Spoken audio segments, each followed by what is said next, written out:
The New Mexico Lobos will be home for the holidays once again, and that's a great thing. The Lobos will play in the Gildan New Mexico Bowl against the University of Texas at San Antonio from Conference USA on December 17th. It'll be the third overall meeting between the two teams. To talk some New Mexico football, we bring in our good friend down in Albuquerque, the voice of the Lobos, Robert Portnoy. Robert, I appreciate you making some time for us.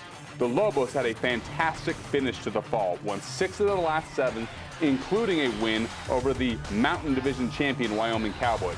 How confident is this team heading into bowl season? I think they're really confident, Jesse, when you consider that as long as the Lobos have been playing in a conference, any conference in their history, they've never won 11 conference games over back-to-back seasons. They've done that, and they shared that Mountain Division crown, even though they didn't represent the division in the title game. First time they'd ever done anything like that in 19 years. So I'll give you a little story. In a recent basketball game, the football team was honored at halftime during that basketball game on the court in front of almost 12,000. And the senior captain, free safety, Daniel Henry, the last thing he said was, "Lobo football is back." And then he did a mic drop on the center of Bob King Court in the pit. It was pretty cool. They've got some swagger, Jesse. They're confident. Well, a lot of that swagger comes on the offensive side of the football. We'll enter this game with one of the top offensive teams in school history, leading the nation in most rushing categories, including rushing yards. What has made this such an effective and efficient unit? Couple things. Saga Tuatele, first off.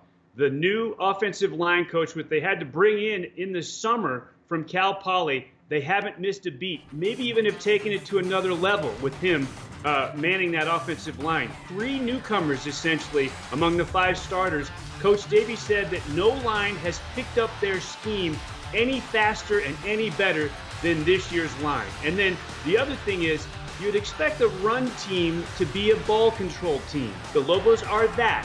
One of the best in the country, but they're also one of the most explosive teams in the country. That's a pretty unique combination. A lot of that is a testament to Terrion Gibson and Tyrone Owens. So fast getting around the edge, the 2 Lobo running backs. Defensively, one of my favorite players in New Mexico history, Dakota Cox, is going to play his final game as a Lobo. Can you put into words how important he has been in the rise of the program? Huge. A couple of things about him, Jesse. No Lobo player has ever been voted by his teammates a 3-time captain until Dakota Cox.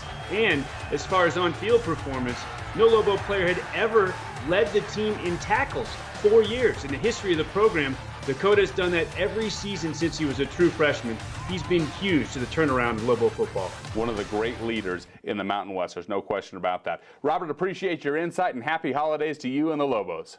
Thank you very much, Jesse. Same to you and the Mountain West Network. You can watch the Lobos and the Roadrunners on December 17th in the Gildan New Mexico Bowl at noon Mountain Time on ESPN. In the Mountain West Network studio, I'm Jesse Kurtz.